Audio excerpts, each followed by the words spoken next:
ఇక్కడికి వచ్చినటువంటి ఆదివాసీ మిత్రులకి పోరాటం వాళ్ళ జీవితంలో భాగం కాబట్టి వాళ్ళకు కొత్తగా మనం మద్దతు ఇస్తే చాలు, వాళ్ళకు కొత్తగా చెప్పాల్సిన విషయాలు ఏం లేవు. వాస్తవానికి అంటే కొట్లాడడానికి కావలసినటువంటి విధి విధానాలను వాళ్ళు తయారు చేసుకుంటున్నారు. అయితే దాని గురించి కూడా కొంత మాట్లాడతాం. जो आदिवासी भाई यहाँ आए हैं, मैं ये मान के चल रहा हूँ संघर्ष उन लोगों का एक रोज़मर्रा ज़िंदगी का हिस्सा बन गई है। तो इसलिए मैं उतना बड़ा नहीं हूँ उन लोगों को संघर्ष के बारे में बताने का। फिर भी मैं एक ज़रूरत तो करूँगा कि संघर्ष के साथ साथ उसको थोड़ा गहराई से अंदर लेके जाने का कुछ हो सकता है आयाम, उसके बारे में मैं तीसरे इसमें बात करूंगा। 3 हिस्सों में मेरा बात रखने का कोशिश करूंगा। మొదలు చెప్తాను ఒకటి, నగరంలో ఉన్న వాళ్ళందరికీ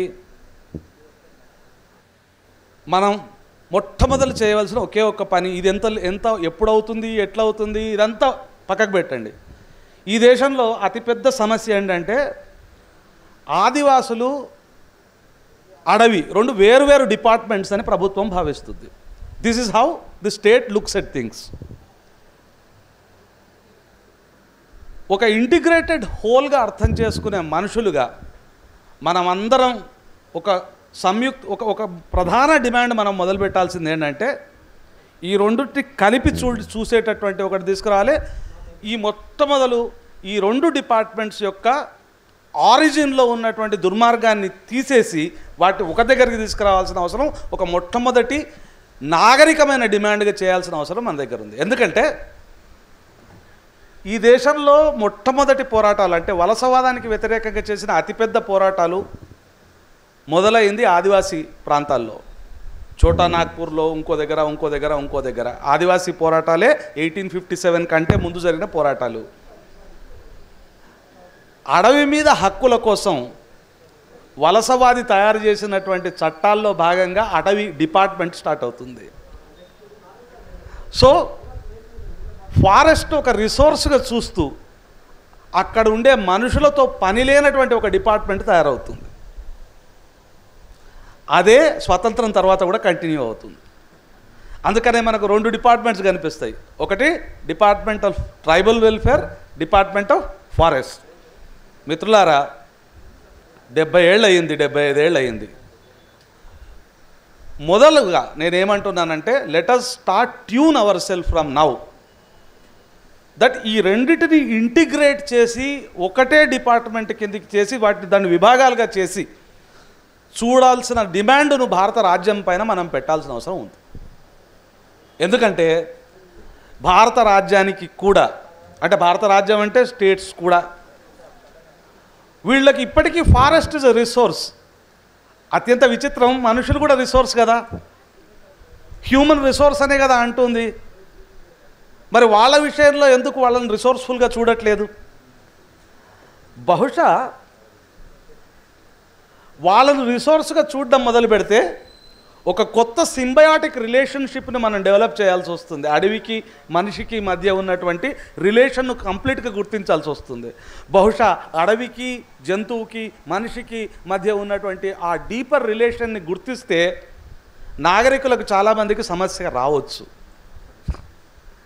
అందువల్ల ఆ 2 డిపార్ట్మెంట్స్ను అట్లనే కంటిన్యూ చేసేటటువంటి ఒక లీగల్ ఫ్రేమ్ను ఇప్పటికీ కంటిన్యూ చేస్తున్నది. నాగరికులుగా కనీసం కాన్స్టిట్యూషనల్ వాల్యూస్ను, డెమోక్రాటిక్ వాల్యూస్ను అర్థం చేసుకునే వాళ్ళుగా మనం చేయవలసిన మొట్టమొదటి డిమాండు ఈ 2 డిపార్ట్మెంట్ల మధ్య ఒక రకమైనటువంటి ఒక సమయోజనను తీసుకొని రావాలి. ఈ 2 డిపార్ట్మెంట్స్ యొక్క ఎగ్జిస్టెన్సు వేరువేరుగా ఉండడాన్ని పక్కకు పెట్టాలి. ఇక్కడ ఒక చిన్న కేవియట్ ఇస్తాను. ఆదివాసుల విషయంలో అడవిలో ఉండే ఆదివాసులతో పాటు మరుస్థలాల్లో ఉండే ఆదివాసులు కూడా ఉన్నారు. కొంత ఎడారి ప్రాంతాల్లో ఉండే ఆదివాసులు ఇటువంటి వాళ్ళు కూడా ఉన్నారు. ఆ విషయాన్ని నేను దీంట్లో మాట్లాడతాను. వాస్తవానికి ఇంకొక 2-3 నిమిషాలు నేను అడవి అండ్ మనిషి అండ్ జంతువు, నీళ్లు, వీటి మధ్య ఉండేటటువంటి ఒక రిలేషన్షిప్, దానికి ఉండే లీగల్ ఫ్రేమ్స్ని మనం నాగరికులుగా, అంటే నగరవాసులుగా, అడవికి దూరంగా ఉండేవాళ్ళుగా మనం అర్థం చేసుకోవాల్సింది చాలా ఉంది.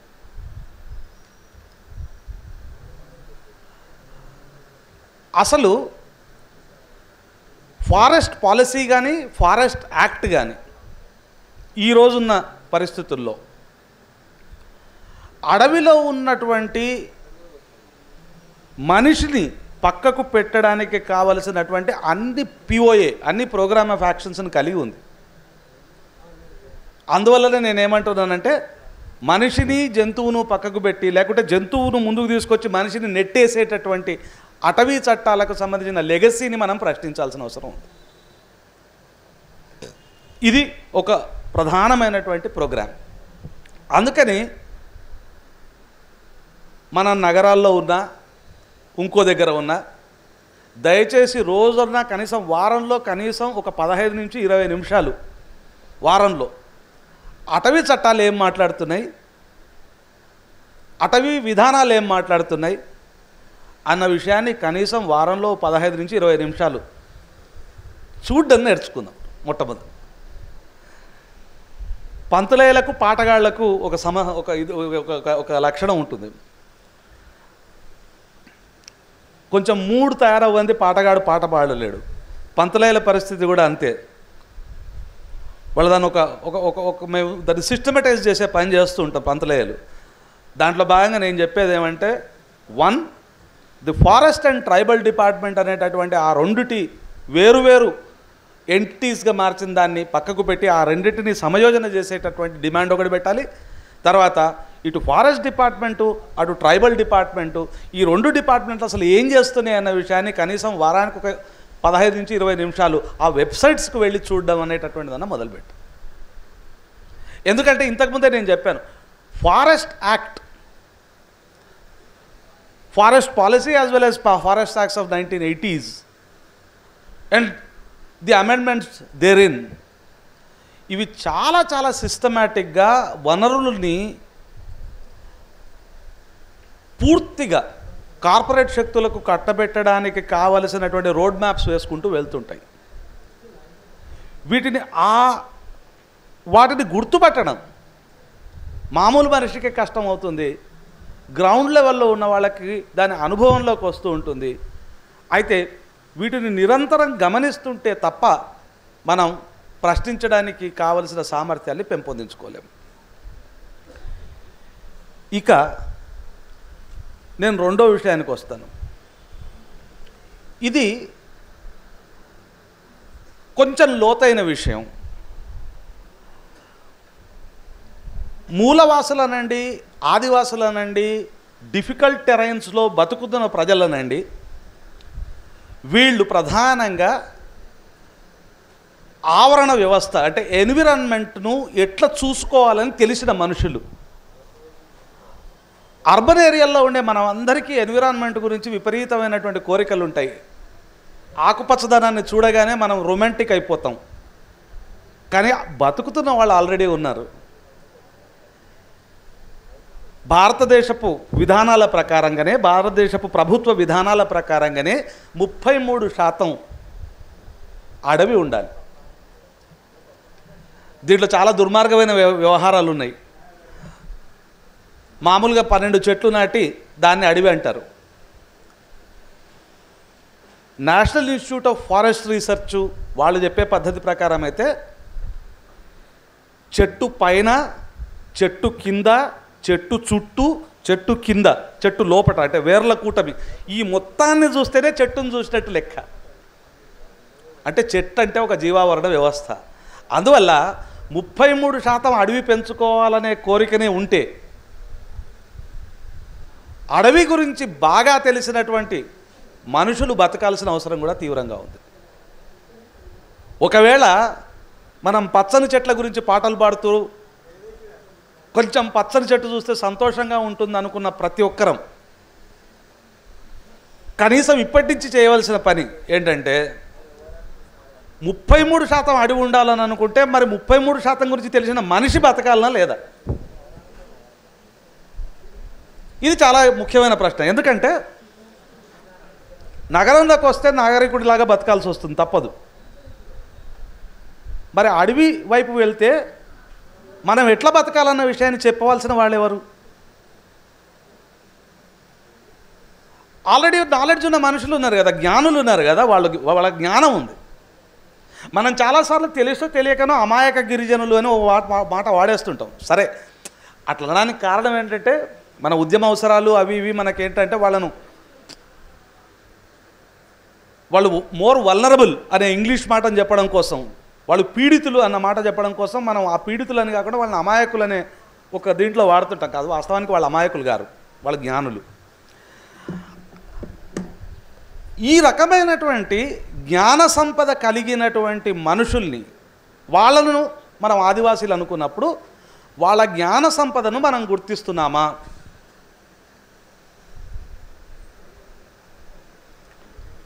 మీకు ఒకటి చెప్తాను, ఒక చట్టపరమైన విషయం చెప్తాను. నేషనల్ బయోడైవర్సిటీ రిజిస్టర్ అని ఒకటి ఉంటుంది. నేషనల్ బయోడైవర్సిటీ రిజిస్ట్రేషన్ యాక్ట్ 1990లోనే వచ్చింది. ఈ బయోడైవర్సిటీ రిజిస్ట్రేషన్ యాక్ట్ మీకు అందరికీ మిగతా చట్టాల గురించి ఇంత అవగాహన ఉంది కాబట్టి ఇది కొంచెం మన మైండ్లో పైకి వెళ్ళిపోతుంది కాబట్టి చెప్తున్నాను.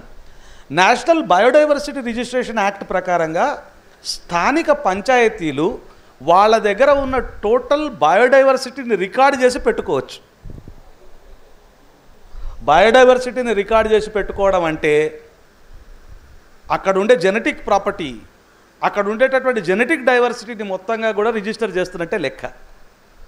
దాని మీద ఒకసారి అది ఉంది అని మన దగ్గర ఉంది అని అనుకుంటే దాన్ని వృద్ధి చేసుకోవడం ఎట్లా అని కూడా మనం చేయొచ్చు. ఇది నేషనల్ బయోడైవర్సిటీ రిజిస్ట్రేషన్ యాక్ట్ అనే ఒక చట్టపరంగా జరగాల్సినటువంటి పని. యాక్టివిస్టులుగా ఉండేవాళ్ళు చాలామంది ఇక్కడ ఉన్నారు మిత్రులారా. ఒక దుర్మార్గమైన సంఘటన జరగడం, ఆ సంఘటనలకు వ్యతిరేకంగా గొంతెత్తడం అనేటటువంటిది ఎట్లాగూ జరుగుతుంది. వాట్ బ్లీడ్స్ ఈజ్ లీడ్స్ అని వార్తాపత్రికలకు సంబంధించిన ఒక వ్యాసం ఉంది. ఏదైతే రక్తపాతం కలుగుతుందో అదే ఫ్రంట్ పేజీకి ఎక్కుతుంది అని, వాట్ బ్లీడ్స్ ఈజ్ లీడ్స్ అని. మనం ఆలోచించే మనుషులుగా కేవలం వార్తాపత్రికల ఫ్రంట్ పేజీ చూసేవాళ్ళుగా కాకుండా యాక్టివిస్టులుగా మనం కావాలని అనుకున్నప్పుడు మనం కొన్ని లోతైన విషయాలను తెలుసుకోవాల్సి ఉంటుంది. ఆదివాసీల విషయంలో కూడా మనం యాక్టివిస్టులుగా ఉండదలుచుకుంటే మన నాగరిక బయాసెస్ని చాలా వాటిని మనం వదులుకోవాలి. దాంట్లో మొట్టమొదటిది మనం తెలివి కలవాళ్ళం, వాళ్ళు తెలివి లేని వాళ్ళు అనేటటువంటి మొట్టమొదటి ఒక బయాస్ని మనం తొలగించుకోవాలి. అప్పుడు ఏమవుతుందంటే మనం మన ఆలోచనల్లో ఒక కొత్త దీన్ని తీసుకురాగలుగుతాం. ఇప్పుడు బయోడైవర్సిటీ రిజిస్టర్ను మెయింటైన్ చేయాలంటే ఎవరు మెయింటైన్ చేయగలరు? అక్కడుండే స్థానికులే దాన్ని మెయింటైన్ చేయగలరు, వేరే వాళ్ళకి చేత కూడా కాదు. చిన్న మాట చెప్తాను, మనమంతా అర్బేనిటీకి గురైన వాళ్ళమే కాబట్టి చెప్తాను. మనం ఎన్ని కూరలు తింటున్నాం? ఆకుకూరల సంగతి చెప్తున్నా. ఇది శ్రావణ మాసం, ఇంతో అంత వానలు పడ్డాయి. నగరంలో ఉన్న మనం ఎన్ని కూరలు తింటున్నాం? ఏ రైతు బజార్నన్నా రఫ్గా వేసుకోండి, 4 కూరలు తింటున్నాం మనం. అడవి పక్కకో ఊళ్ళో ఉండే ఆదివాసీకి పండించని కూరల గురించి కూడా చాలా తెలుసు. ఈ జ్ఞానం ఉన్నటువంటి ఆదివాసీని ఫస్ట్ మనం గుర్తించకపోవడం, స్టేట్కు చాలా విషయంలో స్టేట్కు స్పష్టత ఉండండి, మనకు లేదు. స్టేట్కి ఎంత స్పష్టత ఉందంటే తెలివైన మనిషి అక్కడ ఉండడం స్టేట్కి ఇష్టం లేదు. ఫస్ట్ ఆ రిసోర్స్ తోటి ముడిపడ్డటువంటి మనిషి అక్కడ ఉండడం స్టేట్కి ఇష్టం లేదు. ఆదివాసీ మీద ఉత్తకోపం కాదు అది. ఆదివాసీ అక్కడ ఉంటే ఆ రిసోర్సును పట్టుకొని బతకగలడు. మనం పండించే పంటతోటే బతకగలుగుతాడు నాగరికుడు. ఆదివాసీ అడవిని నమ్ముకొని యుద్ధం చేయగలడు. అందుకనే వలసవాది కొత్త ఆయుధాలు తీసుకొని రాగలిగిన ఆదివాసీ పోరాటాలని అణిచివేయలేకపోయాడు. కారణం ఏంటంటే ఆదివాసీ దగ్గర ఉన్నటువంటి నాలెడ్జ్ సిస్టమ్ చాలా డీప్ నాలెడ్జ్ సిస్టము. ఆ రకమైన నాలెడ్జ్ సిస్టమ్ ఉండడంతో పండించాలని అవసరం లేని పంటను కూడా తనను ఓన్ చేసుకోగలుగుతాడు.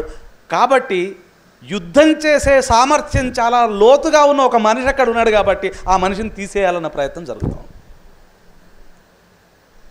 ఇప్పుడు మనం చేయాల్సింది ఒకటే, ఆ యుద్ధం చేసే మనిషికి ఉండే జ్ఞానాన్ని గుర్తించడం. మనం అక్కడికి వెళ్తే వాళ్ళు గురువులుగా మనం శిష్యులుగా వెళ్ళేటటువంటి ఒక ఆలోచనతో అక్కడికి వెళ్ళడం. దయచేసి ఈ పాత పద్ధతులు మనం దీపాలు అయి వెలుగుతున్నాం ఇది వద్దు. Let us stop this. అసలు స్టేట్కి చాలా క్లారిటీ ఉందని చెప్తున్నాను. వాళ్ళకి చాలా క్లారిటీ ఉంది. వాళ్ళు ఆదివాసీని తీసేయాలంటే వాళ్ళ ఉద్దేశం అది. ఎందుకంటే దే కెన్ ఫైట్. నీ సోకాల్డ్ కల్టివేటెడ్ నాగరిక పద్ధతులతో సంబంధం లేకుండా వాడు యుద్ధం చేయగలుగుతాడు. అది భయం వాళ్ళకు. ఇక నిన్న ఈరోజు కూడా చాలామంది మాట్లాడే ఉంటారు. 2 ప్రధాన చట్టాలు, ఒకటి ఫారెస్ట్ రైట్స్ యాక్ట్, రెండోది పెసా చట్టం. ఈ రెండిటి గురించి చాలామంది మాట్లాడే ఉంటారు. నేను కొంచెం వెనక్కి వెళ్ళి ఒక విషయం మాట్లాడతాను. ఈ చట్టాల గురించి అందరూ మాట్లాడతారు, దీంట్లో నేను ఒక్కటే చెప్తున్నాను. అటవీ హక్కుల చట్టంలో ఒక ప్రధానమైన అంశం ఒకటి ఉంది. దాని పేరు ఏంటంటే సాముదాయిక హక్కులు అని. అటవీ హక్కుల చట్టం తీసి చదివితే మనకు చాలా విచిత్రంగా ఉంటుంది. వ్యక్తిగత హక్కులు, సాముదాయిక హక్కులు అని 2 హక్కులు చట్టంలో ఉన్నాయి. అడవిలో ఉండే మనుషులు తమ ఏరియాను మొత్తం మార్క్ చేసుకుని ఇది మా ఏరియా అని చెప్పొచ్చు, సాముదాయిక హక్కుల్ని గుర్తించవచ్చు. అట్లా చేసిన పోరాటమే న్యామ్గిరి పోరాటం. అట్లా చేసినందుకే కనీసం న్యామ్గిరి పోరాటం ఆ మేరకన్నా గెలిచారు. మనలో చాలామందికి స్వంత ఆస్తి అలవాటు ఉంది. స్వంత ఆస్తి అంటే మనకు కేవలం మనకు 4 ఎకరాలో 3 ఎకరాలో ఉండడం అని మాత్రమే తెలుసు. కానీ సాముదాయిక ఆస్తిని కూడా గుర్తించినటువంటి చట్టాన్ని మనం ఎంత మేరకి, ఎందుకంటే ఆదివాసుల్లో సాముదాయికత ఉంది. మీరు గుర్తుపెట్టుకోండి, సాముదాయికత స్టేట్కు భయాన్ని కలిగిస్తుంది. కలెక్టివ్ ఐడియాస్ ఉన్నవాళ్ళు, కలెక్టివ్ షేరింగ్ ఉండే మనుషుల్ని చూస్తే స్టేట్కి భయం. ఎందుకంటే ఈ స్టేట్ ఇండివిజువల్స్ని తయారు చేయదలుచుకుంది. వ్యక్తుల్ని చేయదలుచుకున్న రాజ్యానికి బృందాలుగా ఉండే మనుషుల్ని చూస్తే భయం అవుతుంది. ఆదివాసీ ఎస్పెషల్లీ ఫారెస్ట్ రైట్స్ యాక్ట్లో ఆ కలెక్టివ్ రైట్స్కి సంబంధించి మ్యాపింగ్ ఎట్లా చేసుకోవాలనేటటువంటి ఒక టెక్నిక్. దానికి బేసిక్ సర్వేయింగ్ టెక్నిక్స్ తెలియాలి, తర్వాత బేసిక్ కాంటూర్ మ్యాపింగ్ కొంత తెలియాలి. దానికి పెద్ద అసాధ్యమైన నాలెడ్జ్, రాకెట్ సైన్స్ ఏం కాదు అది. కానీ దీనికి సంబంధించిన జ్ఞానాన్ని మనం ఎంత మేరకు ఆదివాసుల దగ్గరికి తీసుకుపోగలుగుతున్నాం, లేకుంటే వాళ్ళతో కూర్చొని పని చేసుకోగలుగుతున్నాం. నేను దీని నుంచి కొంచెం వెనక్కి వస్తాను. ఎందుకంటే ఫారెస్ట్ రైట్స్ యాక్ట్ గురించి చాలామంది తెలిసిన వాళ్ళు ఉన్నారు. కానీ నేను చెప్తున్నది ఏంటంటే వ్యక్తిగత ఆస్తికి సంబంధించిన భాగాల మీదనే మన ఎంఫసిస్ ఉంటూ ఉంది.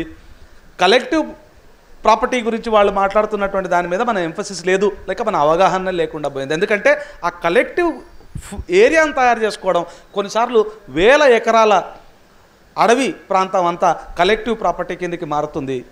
అది ఎట్లా రూపొందించుకోవాలి, ఆ మ్యాప్స్ ఎట్లా తయారు చేసుకోవాలి, ఈ జ్ఞానాన్ని ఇతోధికంగా మనం ఇవ్వాల్సిన అవసరం ఉంటుంది.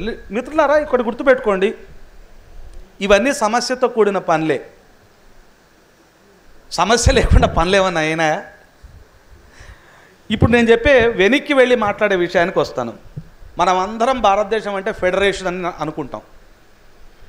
నేను అందుకే కొంచెం వెనక్కి వెళ్తానని అంటున్నాను. ఆ వెనక్కి వెళ్ళడంలో నా పాయింట్ ఏంటంటే, భారత రాజ్యాంగంలో 10వ భాగం ఒకటి ఉందని ఎంతమందిని గుర్తుపెట్టుకున్నాం. There is a part 10 of the constitution. Bharat के संविधान में एक भाग है, वो 10वीं भाग है. मानिए उसको एक 10वीं अध्याय भी आप कहें, ओरिजिनल कॉन्स्टिट्यूशन में है, कोई बीच में लाके नहीं रखे हुए हैं.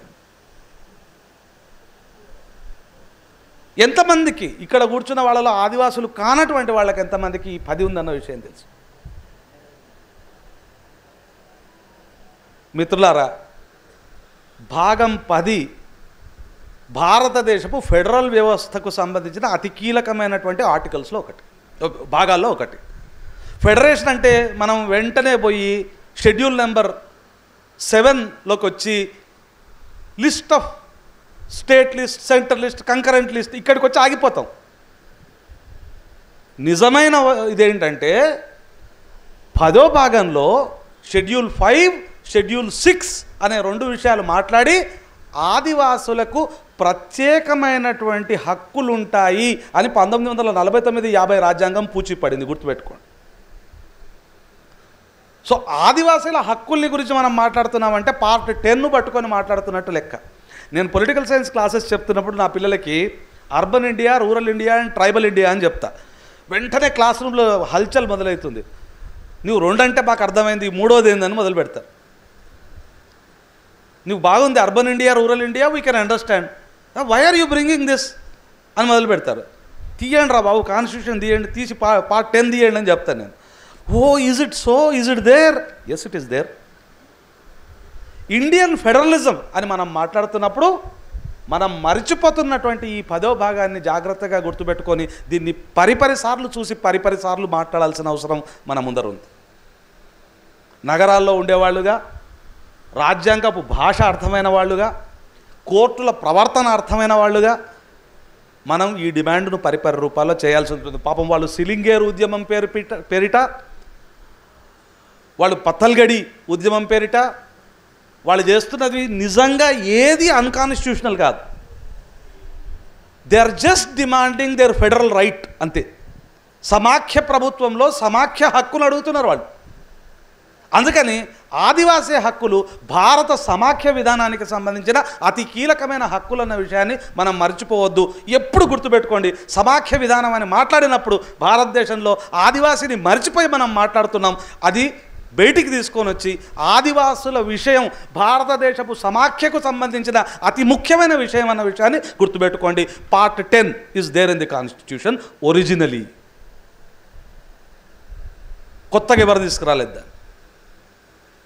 విచిత్రం, కౌటిల్యుడు అంటాడు ఒక దగ్గర, కౌటిల్యుడు విపరీతమైన ఎంపైర్ను సృష్టించే పుస్తకం రాస్తాడు, అర్థశాస్త్రం రాసి అంటాడు, మనం రాజ్యంలో దట్టమైన అరణ్యాలు ఉండే దగ్గర, బార్డర్లు ఉండే దగ్గర కొంతమంది అక్కడే పుట్టి అక్కడే పెరిగిన మనుషులు ఉంటారు. వాళ్ళ విషయంలో మాత్రం మనం వాళ్ళే రాజులని గుర్తించాలి అంటాడు. ఆ ప్రాంతానికి వాళ్ళే రాజులని గుర్తించాలి. ఎందుకంటే వాళ్ళు ఆ ప్రాంతపు ఆ ప్రాంతంతో మొత్తంగా ముడిపడి దానికోసం చిట్ట చివరి రక్తపు బిందువు వరకు కూడా వాళ్ళు పోరాడతారు. అటువంటి మనుషులను మనం ఆ ప్రాంతానికి చెందిన ప్రతినిధులుగానే గుర్తించాలి. కేవలం మన రాజ్యం కింద మనుషులుగా కాకుండా వాళ్ళని అట్లా గుర్తించాలి. అట్లా గుర్తిస్తేనే వాళ్ళు మన పట్ల పాజిటివ్గా ఉంటారని కౌటిల్యుడు అర్థశాస్త్రంలో చెప్తున్నాడు. అంటే ఆదివాసీ సమస్య అంటే ఒక ప్రాంతంతో డీపర్ ఇంటర్ రిలేటెడ్ పీపుల్ యొక్క సమస్య అంత పాత ట్రైటైస్లో కూడా రాయబడి ఉంది. అందువల్లనే 1700 నుండి east India company shipping industry కోసం, రైల్ ఇండస్ట్రీ కోసం అడవిలోకి జొర్రబడ్డ రోజు నుంచి అనేక రూపాల కొట్లాడి ఒక బిర్సా ముండా మన దగ్గరికి వస్తే, మన దగ్గర కుమరం భీము, అనేక మంది సంతాల్ తిరుగుబాట్లు, చోటా నాగ్పూర్లోని అనేక రకాలైనటువంటి ముండా తిరుగుబాట్లు, ఈ తిరుగుబాట్లు అన్నింటి యొక్క ఎన్సెంబుల్ ఆ రక్తం పారిన తర్వాత భారత రాజ్యాంగంలో నంబర్ 10 చాప్టర్ వచ్చింది. అదేమి ఎవడి అప్పనంగా, ఎవడి దయాదాక్షిణ్యాలతో అది రాలేదు. అసలు ఆ మాటకు వస్తే భారత రాజ్యాంగం ఎవడి దయాదాక్షిణ్యాలతో రాలేదు. 200 ఏళ్ళు మనుషులు చస్తే వచ్చింది అది, ఆ డాక్యుమెంట్. 400 సంవత్సరాల ప్రపంచ చరిత్ర, 200 సంవత్సరాల సంఘర్షణ చరిత్ర ఒక దగ్గర క్రోడీకరిస్తే ఆ డాక్యుమెంట్ వచ్చింది. మా మిత్రులు ఇక్కడ ఉన్నారు. రాజ్యాంగంలో పరిమితులు ఉన్నాయి. నేను రాజ్యాంగాన్ని పవిత్ర పుస్తకం అనట్లేదు. I'm not telling that it is a secret book. But ఇక్కడ ఒక విషయాన్ని నేను చెప్పి ముగిస్తున్నాను. సోనీ గారు వచ్చారు. నేను ఎక్కువసేపు మాట్లాడడం విధాయకం కాదు. లాస్ట్ విషయం ఒకటి చెప్పి నేను క్లోజ్ చేస్తాను. మిత్రులారా, ఇది ఛత్తీస్గఢ్లోనో ఇంకో దగ్గరనో మన కండ్ల చాటుకు జరుగుతున్న పోరాటం కాదు, గుర్తుపెట్టుకోండి. ఇది మన ఇంటి దగ్గరికి వచ్చే పోరాటం. రేపు మాపు మన ఇంటి దగ్గరికి, అంటే మన ప్రైవసీ, మనం అనుకునేటటువంటి ప్రైవసీని కూడా భంగపరిచేటటువంటి ఒక లక్షణం కలిగి ఉంది. మనకు రకరకాల భయాలు ఉంటాయి. మాట్లాడితే మనల్ని ఏం బ్రాండ్ చేస్తారో, ఇంకోటి చేస్తారో, ఇంకేం చేస్తారో అని చెప్పేసి. మాట్లాడకపోతే చంపబడతాం, మాట్లాడితే చంపబడతాం. ఎట్లాగూ జాగా ఖాళీ చేయాల్సిన వాళ్ళమే. ఈ ఒకే భయం కదా. ఒకటి గుర్తుపెట్టుకోండి, మనం ఉంటే ఈ లోకం మనం ఉన్నట్టుంటుంది, మనం లేకపోతే మనం లేనట్టుంటుంది. కాబట్టి అంత భయపడాల్సిన అవసరం ఏం లేదు. కొంచెం మన మీద డిపెండ్ అయిన వాళ్ళు కొంత కష్టపడుతుండొచ్చు. Okay, fine, that's okay. విషయం ఏంటంటే అంత త్యాగాలు, అది కూడా అక్కర్లేదు. ఆదివాసీలు చేస్తున్నటువంటి పోరాటాలు ఒక ఆవరణ వ్యవస్థ మొత్తానికి రక్షించే పోరాటాలు అన్నటువంటి కనీస ఎన్విరాన్మెంటల్ స్పృహనన్నా మనం కలిగి ఉండాలి. మినిమం మనం తాగే చక్కటి మంచినీరు ఉండాలంటే ఒక అడవి ఉండాలి. మనిషి జంతువు లేనటువంటి అడవిని రాజ్యం కోరుకుంటుంది. గుర్తుపెట్టుకోండి, ఈరోజు ఆదివాసీలు అడవికి శత్రువులని ప్రచారం జరుగుతుంది. రేపు కొన్ని జంతువులు అడవికి శత్రువులని ప్రచారం జరుగుతుంది. చివరికి కొన్ని రోజులకు కొన్ని చెట్లు పనికి మాలినవన్న ప్రచారం జరుగుతుంది. ఎందుకంటే కావలసింది భూమి కాబట్టి. ఇప్పుడు ఒకటే రిసోర్స్, అది భూమి కింది పొరల్లో ఉన్న రిసోర్స్ మాత్రమే భారత రాజ్యానికి కనిపిస్తున్నది. కానీ మనుషులుగా, పౌరులుగా మనం చూడవలసింది లోతైనటువంటి మనిషి, జంతువు, చెట్టు, నీరు, గాలి, వీటన్నిటికీ సంబంధించిన ఒక సమీకృతమైనటువంటి ఒక దృష్టిని మనం పెంపొందించుకోవాలి. Demand number 1, department of forest and department of tribals అనే 2 వేరువేరు డిపార్ట్మెంట్లు ఉండేటటువంటి ఒక దుర్మార్గాన్ని ఆపేసి క్రమేణా ఈ రెండింటిని మెర్జ్ చేయాలి. నెంబర్ 1. నెంబర్ 2, అటవీ హక్కుల చట్టంలో ఉన్నటువంటి సాముదాయిక హక్కుల గురించినటువంటి జ్ఞానాన్ని మనం పెంచుకోవాలి. ఆదివాసీ మిత్రులకు ఆ జ్ఞానాన్ని ఇవ్వాలి. ఆ ఫండమెంటల్ బేసిక్ టెక్నికల్ నాలెడ్జ్ను వాళ్ళకి అందించేటందుకు కావాల్సినటువంటి ప్రయత్నాన్ని మనం చేయాలి. దీంట్లో కష్టాలు ఉంటాయి, కష్టాలు ఎదుర్కోవడానికి సిద్ధంగా ఉండాలి. 3వది, భారత రాజ్యాంగంలో సమాఖ్య వ్యవస్థకి అన్న విషయం మాట్లాడిన ప్రతిసారి మనం కేవలం రాష్ట్రాలు, కేంద్ర ప్రభుత్వం, రాష్ట్ర ప్రభుత్వాలను చూస్తాం. అక్కడి నుంచి దాటి ఆదివాసీ ప్రాంతాలు కూడా భారత సమాఖ్య విధానంలో అత్యంత కీలకమైన ఎరుకను నిరంతరం పెట్టుకొని ఉండాలి.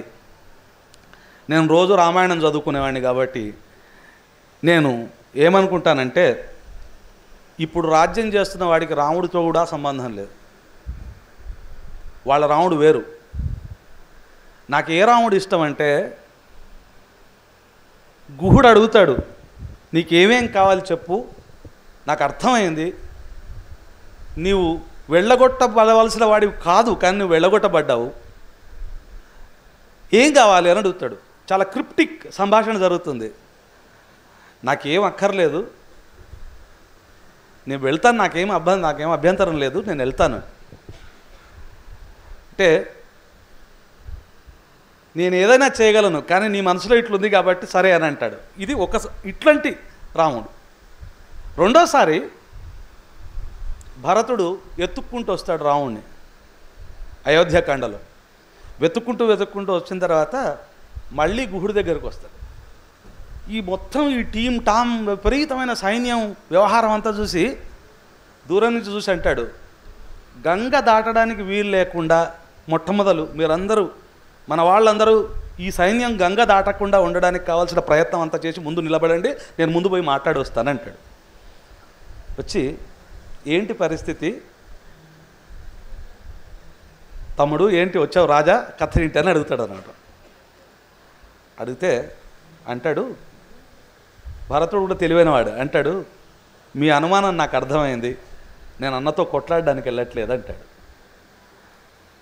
మరి అట్లాంటప్పుడు కొట్లాడడానికి వెళ్ళనప్పుడు ఇంత సమాయత్తం ఎందుకు వచ్చావని అడుగుతాడు. ఇట్లా వస్తే అనుమానం రాకేమవుతుంది అని అడుగుతాడు. ఇట్లాంటి మైత్రిని పెంపొందించుకున్నటువంటి రాముడు మన రాముడు. నేను రామాయణాన్ని అట్లా ఇంటర్ప్రిట్ చేసుకోగలుగుతాను.